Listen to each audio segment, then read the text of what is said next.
Hello, everyone, and welcome to another episode of Game Develop Repeat. In this episode, I am particularly passionate about this topic, and I go off about it. We are talking about what makes making games so intimidating and what we can do about that, how we can do it anyway, which, by the way, right off the bat, I encourage you to do it anyway. I encourage you to explore. I encourage you to try. I encourage you to play with these ideas, play with making games, get after it if you are stuck or having trouble getting started. Because, worst case scenario, you'll learn more about your own creative process, which is invaluable. Today, we are breaking the usual formula. The usual formula is that we talk about a game that I enjoy, what makes it special, and what we as game developers can learn from it. I am your host, Chris. I'm a former music educator turned indie game developer. I'm about to release my first game entitled Soot, S-U-T. It will be on Steam.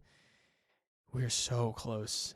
It is like maybe a month out from release. I'm getting everything put together for Steam. It's a whole thing. As I already said, today's episode is all about what makes games intimidating, and we are going to jump straight into it.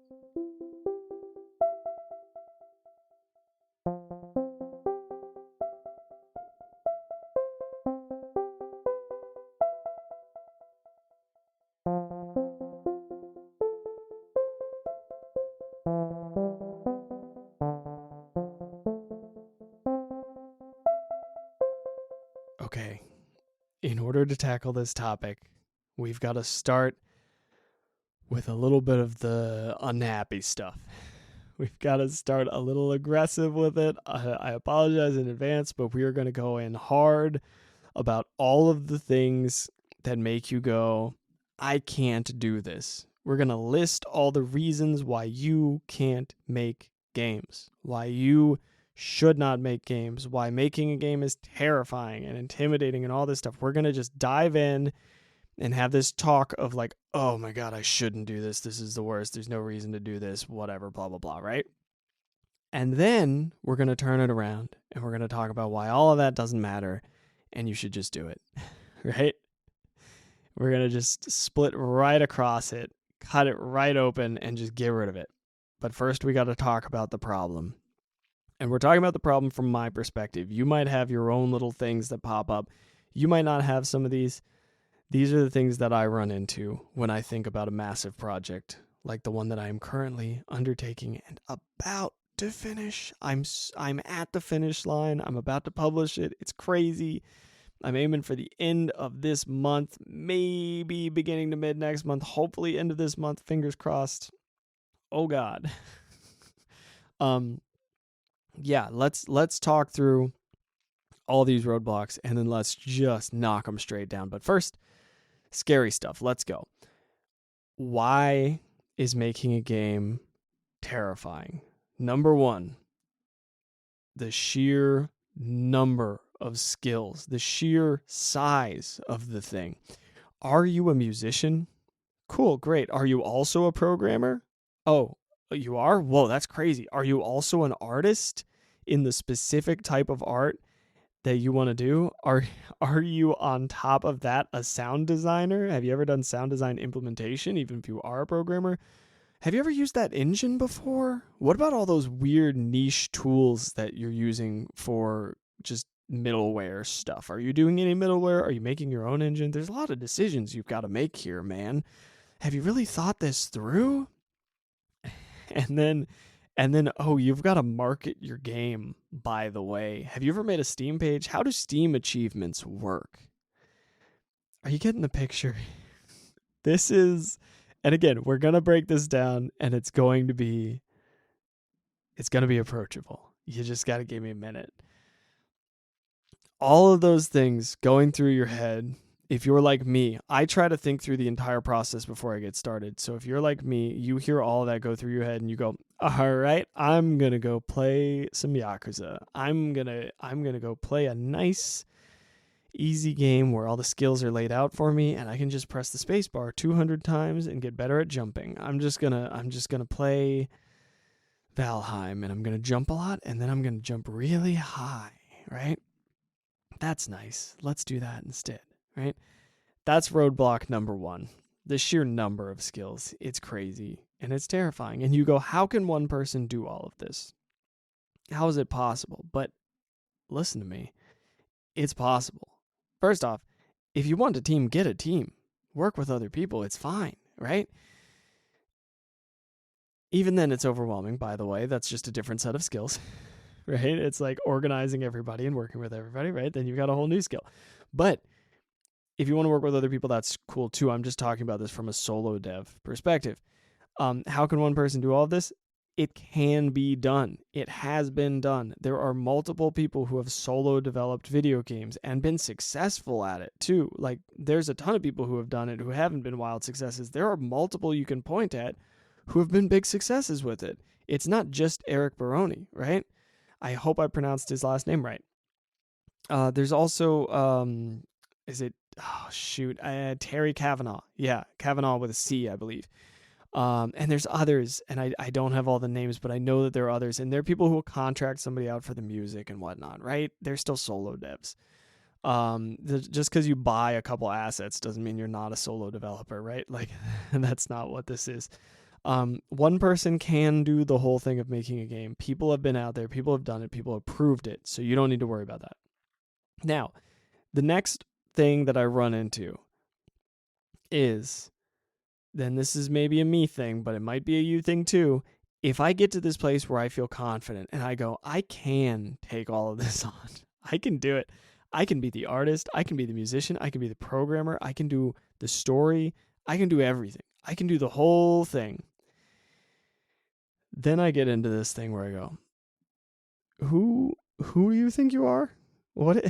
Excuse me? You think you can do all of that? Are you like, do you think you're some kind of like, I don't know, the best in the world? Like, who do you think you are? Why do you think you can do that? What proof do you have? Why are you so confident? And then it just like tear yourself down real quick. It's very easy to tear yourself down from something like, I can do all of these skills. It's real easy to just get in your head and go, whatever made me believe that I could do all of those things? That's so many things. Why would I ever believe in myself? Why would I, right? No, you can believe in yourself. It's okay. We'll get into this more from kind of a different angle. Next part, perfect vision. You have a perfect vision of your game. You can see it. You can hear it. You can almost smell the world that you're in your game. You can like envision it. Like, it's not shot for shot, but you can feel the essence of it. You're like, oh, it's going to be this. It's got this grand narrative. It's got this kind of undertone that's kind of connected to my life in this weird way that nobody's going to know, but it's kind of cool because I get to use it as a metaphor for this thing that happened. And like, you have all these ideas. You know what the gameplay is going to be. You're like, oh, and all the levels are going to be really fun. You see it, and you're committed to that vision. And then you go, and maybe you've got guts, and you go and you work on it a little bit. You sit down, you start drawing it a little bit. You start drawing some of the art, or you start whatever your most comfortable field is, right? You start writing some of the code. You start writing the story out. You start drafting a little bit. And then you look at it and you're like, that's not it. That's not my vision. That's a dumpster fire. I'm not envisioning a dumpster fire. I'm envisioning a perfect, just ideal sculpture of a game. It's perfect. It needs to come out perfect. Why is it a dumpster fire? Am I a dumpster fire? No, you're not. But you get into that whole thing. And then you're like, why isn't it coming out like I want it to? It's not matching my perfect vision. It needs to match my perfect vision. What is this? What? I can't make a game. I can't even do the part that I'm good at right now. Why isn't it working? You have these huge expectations because you have this perfect vision and this massive commitment and all this stuff, and it just falls apart immediately if you start judging yourself in those early phases. Final bit, and I think this is huge, and maybe I just harp on this extra because of my background as a music educator, but there is this thing in school and in life in general. And maybe not everybody gets this. I definitely got this. I know other people who have gotten this, and I suspect that it is a widespread phenomenon based on what I learned in college for education, even within a creative field. We are taught through explicit instructions. We are taught to do things in very precise ways. We are shown step by step exactly what to do. And if you're a gamer, then even more so, right? All the games you play are like, here's what you do next. Here's the next step of the quest. Collect 10 goldfish. Why goldfish? I don't know. Do this, and then you'll level up, and then you'll get this skill, and then you're like, ooh, I don't know what skill to choose. I'm going to pull up a guide. You get explicit instructions all the way through. You know exactly what to do next to get to the next place, and so on and so on and so on. Creativity does not work that way. So the moment that you start trying to make something, you're going to be like, what am I doing? What in the world is this? Why is nobody telling me exactly what to do? Why do I not have step-by-step instructions? Why do I not have somebody guiding me through this? I need to know exactly what to do next. Do I code first or do I draw first? What should I do first? When do I do the animation? How much do I code first? What about the sound effects? What about the music? And then you're having a breakdown and you're in the corner of your closet sobbing and rocking back and forth and hugging onto your childhood toys and being like, why can't I just sit here and play Pokemon for the rest of my life? Why do I have to try to make a career out of this thing? All right, I got a little bit dramatic there, but you get the picture, right? There's this, as soon as you can tell which one hits home for me the most. I was not sobbing in my closet, rocking back and forth, cuddling my toys. Relax, don't worry, we're good. I mean, we're as good as we can be. but explicit instructions are so comforting. And when you start working on a creative project and you don't have those explicit instructions, it can be terrifying. So that's the last bit that makes this so intimidating. And I'm not just going to leave you there. I know the podcast says, why is it intimidating? Well, I answered. So good luck. See you later. No, we're going to talk through this. My teacher mode will not allow me to just dump bad news upon you, right? We're going to talk through what I've gone through, because I can really only speak from my own experience, and then a couple pieces of advice that I think will help if you're kind of stuck. I suspect they'll be helpful, and it's not super specific advice. I'm hoping that you can learn from this next part where I talk through my own process and how I got through those problems. But if you're looking for that kind of explicit instruction advice, I'm going to give you like 1 to 2 things that have worked for me that may not work for you at all. You're going to have to get a little creative with figuring out this process. And I know that's one of the intimidating parts, but maybe that's the first one you tackle. I'm going to guide you a little bit, but I can only do so much, because the whole deal with creativity is that we are all individuals who have our own perspectives and our own processes and our own whole thing. And there's no way that I can tell you how to do your whole thing, but I can give you a little bit. I can give you as much as I possibly can, which is only a tiny bit. So we're going to try that right now.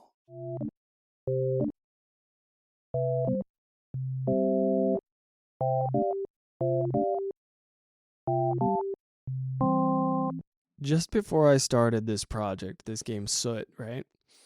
Just before I started working on it, I had an idea for a JRPG. Big ambitious thing. This is what made me go, I want to develop games. I was thinking about it and I went, I have to make this. This is the game I want to play.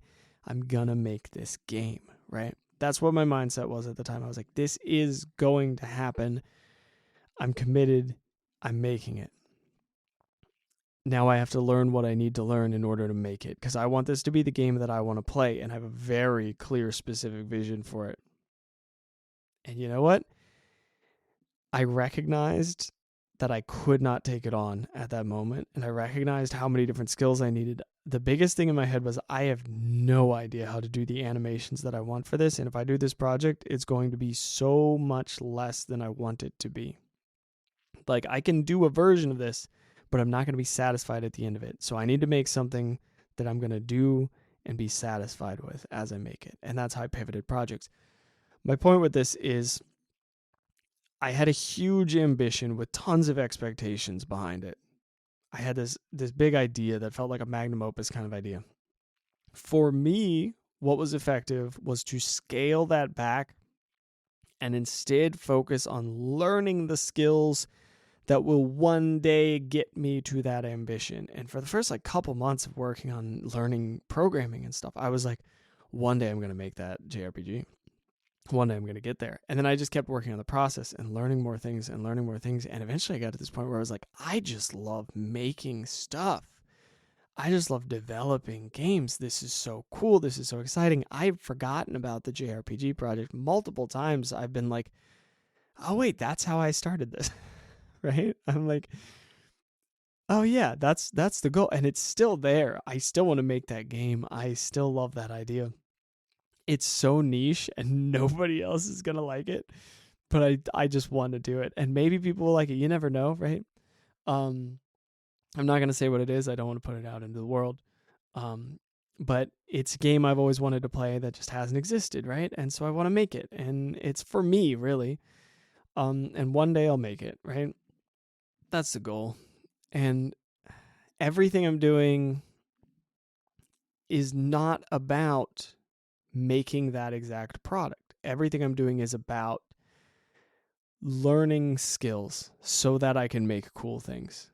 The project that I'm working on right now, the little 2D platformer, was about learning programming. It was about learning pixel art. It was about learning all of these basic game development skills, level design, understanding the scale of a project, and having the patience to finish a full project. The motivation, this is the key. This is the key point that I'm trying to make here. I switched my motivation from finishing this thing and turning this dream into a reality when I didn't have the skills to do it, to developing the skills to do it later. My goal is not finish that thing. My goal is develop skills, get better and better and better and better. Get these skills, learn this process, find a process that enjoys for me, make cool stuff. And I like making stuff anyway. I'm not that worried about what I'm making. I just love making things. And games are the perfect vessel for that because I like making a lot of different things. I jump all over the place. So I guess if you want to summarize this first point for overcoming all of that stuff, and this is really to overcome the sheer number of skills and the scope of these projects, like the perfect vision and the huge number of skills. Just teeny tiny steps and a process, like a skill development goal. The goal is not to make some perfect thing. The goal for me is to become better and enjoy this, like the process, and to savor every step forward and go, whoa, that's really cool. I can do that with pixel art now. That's crazy. Oh, that's how shadows look. Oh, animation. Animation was a mind blower for me. I was like, whoa, I can animate stuff now. I had no idea I could animate. I figured it out in a couple days. It's insane. And you can just take those moments and you can just love that. The sheer number of skills, whatever, man. Oh no, there's a million cool things I get to learn about. You're not going to be a master at all of them. Fine. Focus on, angle your games in a way where you can really use the skills that you're good at and develop the skills that you're bad at, right? And you get to learn cool stuff, and you can focus on the ones that you enjoy and enjoy every minute of it, because that's all stuff you get to learn. It's so boring not learning stuff, right? It feels so good to be learning new skills. It's so cool. It's so exciting. As long as you've got the energy for it and it's stuff that you care about, it's great. Now let's talk about this who do I think I am thing, right? That was one of the problems that we ran into. There's this thing, I'm going to call this faith in myself versus forced confidence. There have been times in my life where I keep telling myself, I can do this thing. I'm going to get there because I'm so dope. I'm so great, right?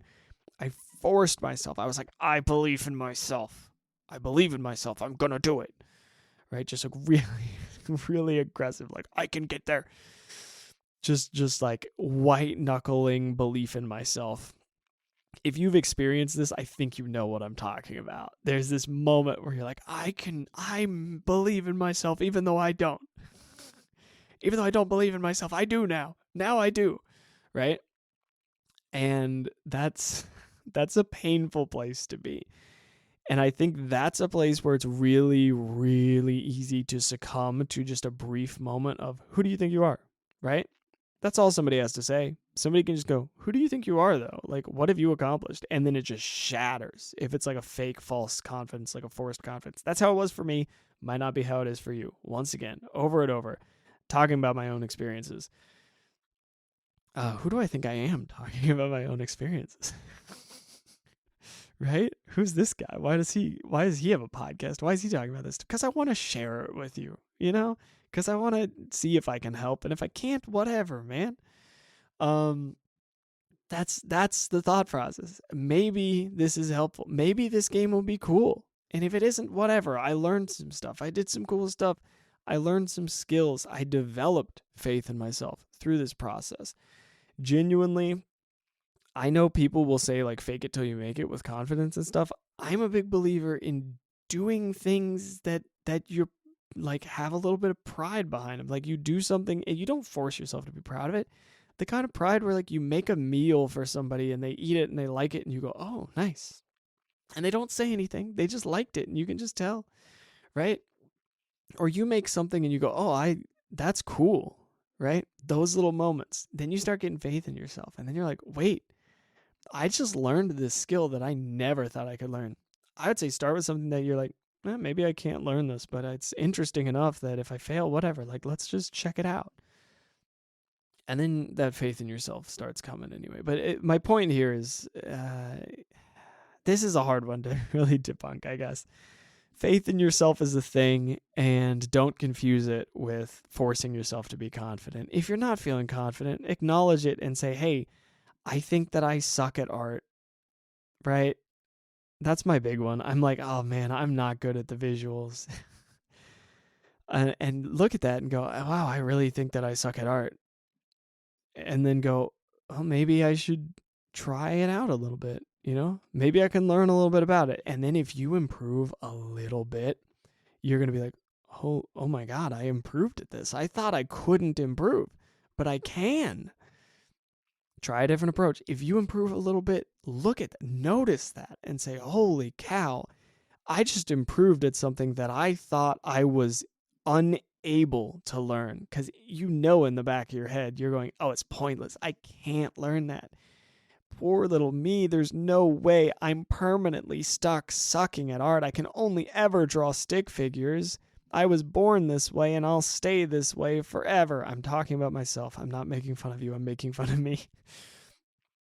And then you draw for like a month and then you're like, what the heck? I just drew something that, while not beautiful, is very funny and I like it, right? And then you draw for another month and you're like, wait, I just figured out how to draw eyebrows. What's happening? And then you got more faith in yourself. And you're not just sitting there not knowing how to draw, but drawing a stick figure and going, one day I'll do this. I know I can. I definitely can. Because then you're going to have somebody say, who do you think you are? Draw me a face. And you're going to draw a stick figure. And then you're going to shatter. Right? I'm sorry, that was dark. That's how I feel like it hits for me, though, right? Like I can't do false confidence in that way. I mean, obviously I do. Everybody does. But it can't be what I'm working from. It can't be the foundation I'm working from. Okay, we've addressed a couple of these now. We've addressed the sheer number of skills. We've addressed the perfect vision a little bit. We've addressed who do I think I am and how can one person do all this? One person can do all this. You can. It just takes patience. It'll be fine. Don't worry about it. Right? Just take your time and create a very small scope. It's fine. Do not look at the big picture. Don't look at it. Just don't. I know earlier I said we have to address it.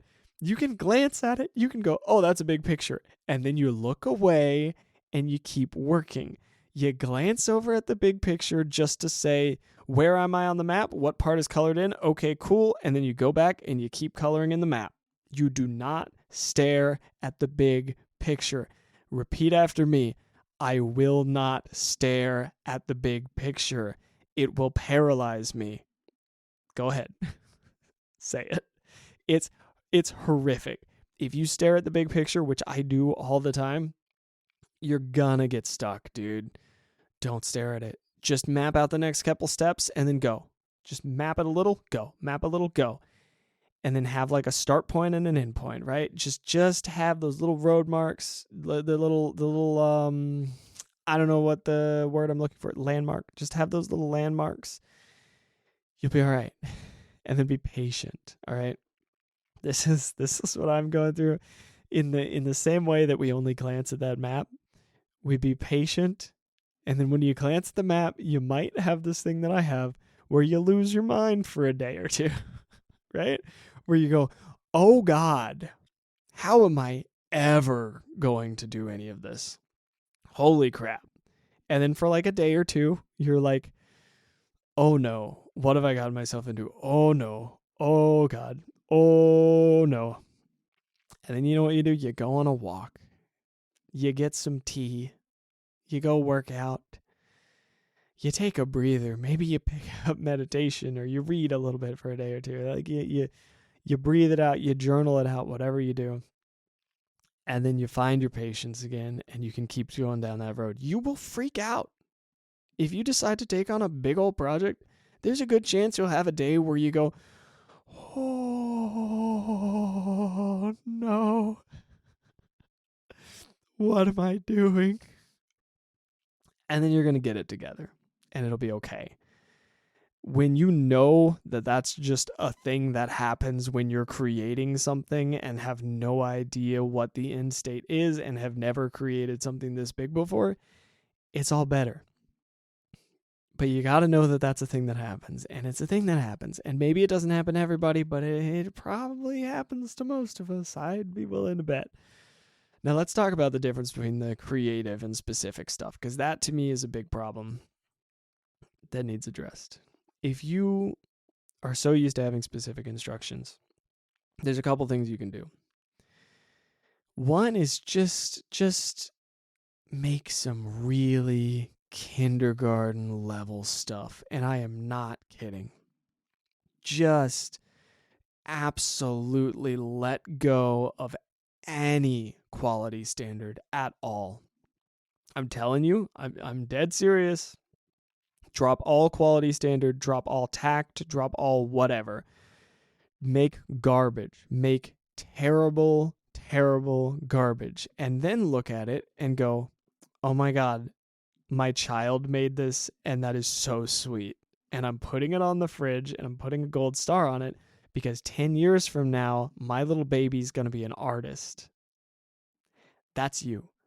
That's you talking to yourself. Because you are going to have some skills that are really, really rough. Okay? Like, really rough, dude. Extremely rough. I have listened to some of my old music. I've got some stuff in my sketchbook that is bad. And I mean hilariously bad. And I can look at it and I'll be like, oh my God, that's supposed to be a dog? I thought that was me. Right? You can look at that stuff and be like, wow, that's incredibly bad. And at the same time, you can give it a gold star and slap it up on the fridge because it's so cute. Maybe cute is not the word that you want to be using for yourself, but it's so cool that you're learning this new skill. It's so cool that you're moving forward. It's so cool that you're doing all this. And the creative side of this is, how do I put this? I had this talk with myself. I sound like a lunatic on this episode. I'm so sorry. I sound like I'm losing my mind, but it's hard to talk about creative process without sounding like you belong in a psych ward. Sorry, that was mildly offensive, and I apologize. It's the analogy that popped into my head. Whatever. We're gonna keep moving. There's this thing of we're all experts with specific instructions. We've graduated high school, we've graduated college with specific instructions. Even if you haven't actually graduated high school, you've received enough specific instruction in your life and had to follow it. You're used to the process. You get it. You know. creative instruction, creative stuff. We don't get that. There's no way to like get that from an institution setting in most of the modern world, I guess. I mean, I don't know. I live in America. I'm just basing this off of an American perspective, and I know that our stuff tends to leak out into other countries, so I also just kind of think this is the same way other places. It's hard to teach creativity. Like, specific instruction is everywhere. Teaching somebody how to be creative, like, what ends up happening is like the way that we become creative is just by screwing around, right? We just mess with stuff. We just play. We just figure it out, man. We just do stuff, and we become creative by making stuff up, by playing with ideas, by running around in a forest and smacking trees with sticks and seeing what happens and going, oh, that's an interesting sound, or oh, look, an acorn fell. And just observing the world around us and interacting with it and going, what can I make out of this and this? What can I do with this and this? You are probably, this is what I said to myself. This is not necessarily true for you.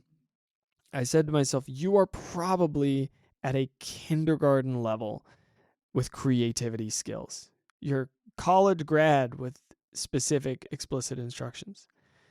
Sometimes. But creative skills, you're at a kindergarten level. And we just got to play around and we got to learn those skills. And it's going to be bad. It's going to be a mess. And you're going to get overwhelmed sometimes because you're going to expect to be at a college level, but you're not.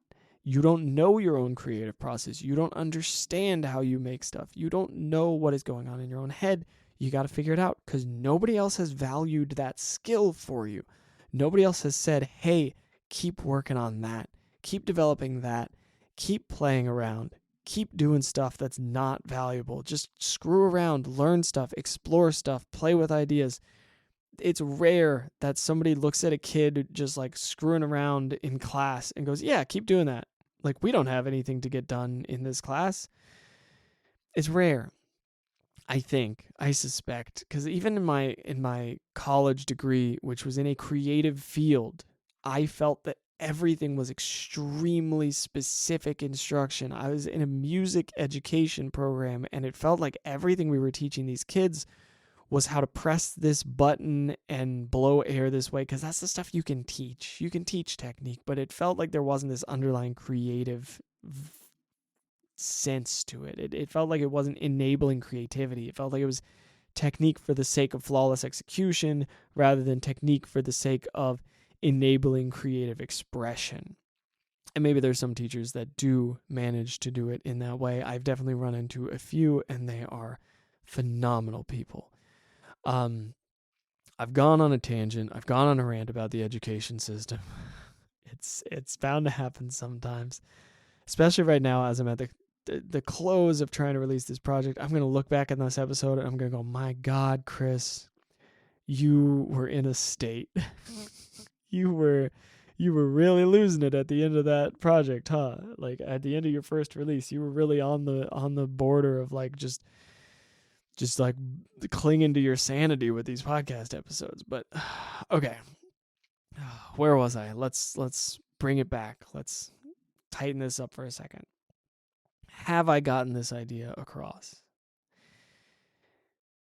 Have I expressed to you what it is that has helped me address all of these huge problems? For the sheer number of skills, tiny steps. Focus on learning. Don't worry about all the skills. It's fun to learn them anyway. Don't look at them all at once. Don't look at them all at once. Do not look at them all at once. Not for an extended period of time. Don't try to list out everything you have to learn. It's going to scare you. Stay away from that. Just focus on what you're focusing on. Pivot when you want to. You're in a different mood. Oh, fun. I get to play with a different skill. Cool. That's exciting. Can one person do all this? Yes, it's been proven. Other people have done it. Who do you think you are? You're somebody who enjoys creating things. So explore it. That's all that matters. Perfect vision, you have a perfect vision. Okay, cool. One day, learn the skills for it. Scale it back, learn the skills. It's fine. Make a tiny version of it. That's cool. Work towards it. You don't have to get this perfect thing done. Just move towards it. You'll get there eventually. Patience. Patience is key. And then creative instruction. Don't beat yourself up that you don't know exactly what to do next. You haven't learned how you work creatively because you haven't been taught that stuff, right? It's not like it's hard to teach anyway. We don't know how to teach it. Whatever. Just learn how to be creative and accept that that's part of the process. Like it's you got to learn how you work. Hopefully that dispels all of those problems. Hopefully that makes you go, oh yeah, I guess it is doable. It's just kind of weird, right? It's doable. It's just like a different skill set. And I just got to approach it one tiny step at a time. I'm going to give you a couple explicit, specific solutions or helpful tools because really all of this information, huge info dump, the big takeaway is like, take it easy, take it one step at a time. Don't try to think about the whole plan. Don't look at everything. This episode has stressed me out just talking about all of these things. It's too much stuff. It's too much. There's too many things. Just scale it back. It's cool. Just take it back. It's all right. Take one step forward. Take another step. Oh, that's interesting over there. Maybe I'll go to the right just a little bit.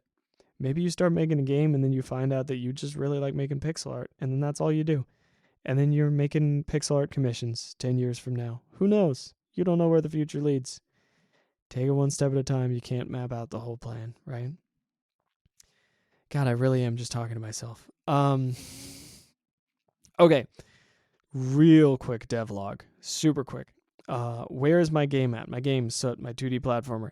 I've been setting up the Steam page. It's a little more overwhelming than I thought it would be, but it's actually extremely straightforward. They make it easy for you. It's under an NDA, so I can't really tell you all the details of what I need to still do and what I don't need to do. That's not a me specific thing. That's just a Steam thing.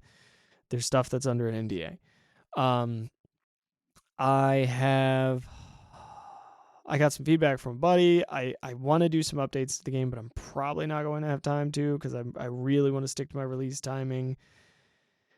So, yeah, it's kind of like lessons to take for the next project and use moving forward. And that's kind of it. That's kind of where I'm at with my game. I mean, there's a couple things I want to do. I don't know if I'll have time to. And if I don't have time to, I don't have time to. It's my first project. It's okay. It's intentionally... I'm trying to offer a lot of value for a low price and not overdo it, right? 50 levels, 99 cents. I think if it's missing a couple things, if it doesn't have all of the cool visual stuff that I wanted to have, like I would like to have a new tile map at some point. It's all one tile map through the game. I'd like to have a little bit of visual update thing. I might just end up doing some color swaps. It's okay if I have to do that. That's what it is. I'd like to have more, but I got to finish this project so I can move on and learn new tools too, because I got to move off of Unity and start learning Unreal. Yeah, that's my little devlog. And now we're going to talk about some proposed, very specific solutions and things that I'm using, and we'll finish it up. And I'll ask one or two questions that might be useful for you.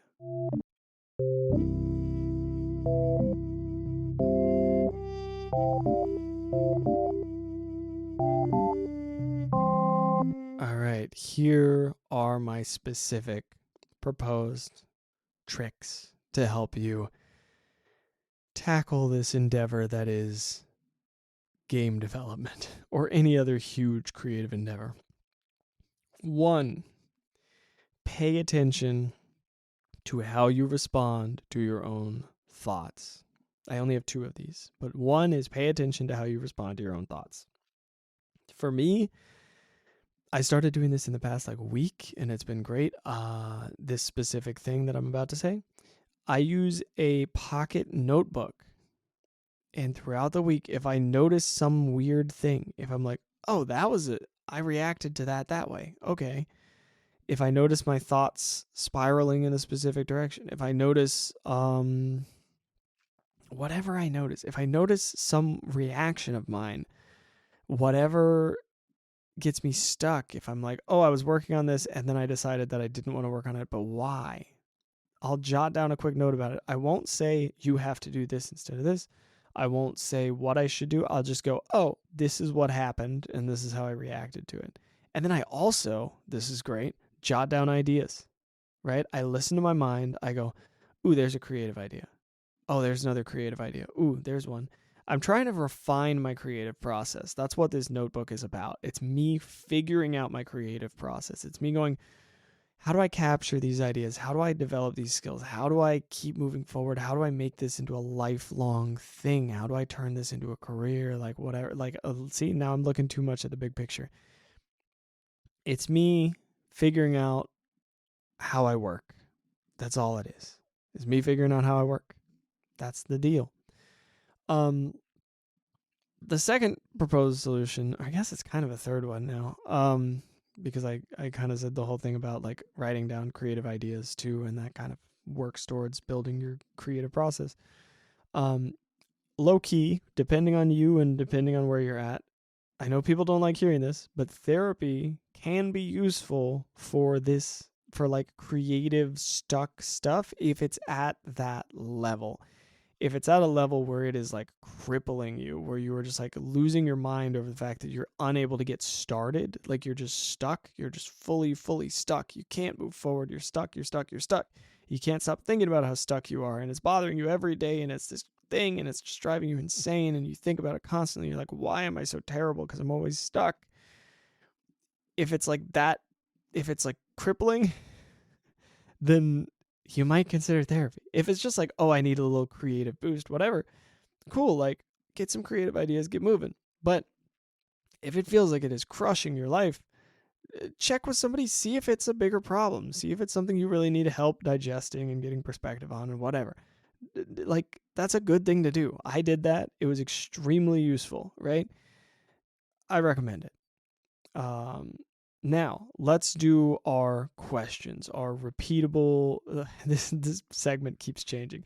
Let's do our questions. Number one, what do you know about your creative process? Next, what energizes you? Next, what saps your energy? And with those two, I'm kind of talking about creating stuff, right? Like, which parts of creating things sap your energy and which ones energize you, right? Like, what do you enjoy? What do you not enjoy? Just pay attention to your energy levels a little bit. What do you like exploring? So like if there's a specific creative field that you really like exploring, maybe that's one to start building on first, right? And lastly, what is an absolutely tiny thing that you can try out today or tomorrow? Something like a 5-minute thing you can fit into your schedule to start building that creative momentum, to start creating things that you can be a little bit happy with, that you can go, hey, I made this, right? Once you make something, it's not hard to be happy with it. If you're really just like making it from this place of like, screw it, I'm going to make this. It's pretty easy to look at it and go like, hey, yeah, I made that. Just make a bunch of stuff and like one of them will stick out to you and you'll be like, oh man, that's good. That's funny, right? Even if it looks like garbage, right? Like, you know, you ever just make a terrible microwave meal and then you sit down, you eat it and you're like, yeah, this is great. I made this. This is great. All right, that's the last one there. And I always leave you with a tip for the week. I didn't write one down this week, oddly enough. I guess my tip would just be take it easy and enjoy it. Like, I say take it easy. It's very clear to you at this point that I'm not taking it easy. I'm losing my mind working like crazy on this stuff. But enjoy it, I guess. I'm not like, it's not make or break, even though it kind of is sometimes. I think it's just enjoy the process. I think even if it feels make or break, whatever it feels like enjoy learning stuff, enjoy moving forward, and know that you don't know where it's going to end. That's the tip. Don't try to control the ending. Just learn about your process and enjoy learning about yourself and your creative process and enjoy the process of making things. And I'm going on and on again, but you get the idea. That's everything I have for you this week. This episode went way longer than I intended. My voice hurts, or my throat hurts. And I'm done. I'm tapped out. I'm exhausted. I will talk to y'all again next week. And have a good time. I hope this was useful to you. I know it was useful to me. Get out there, make some stuff, and have fun with it.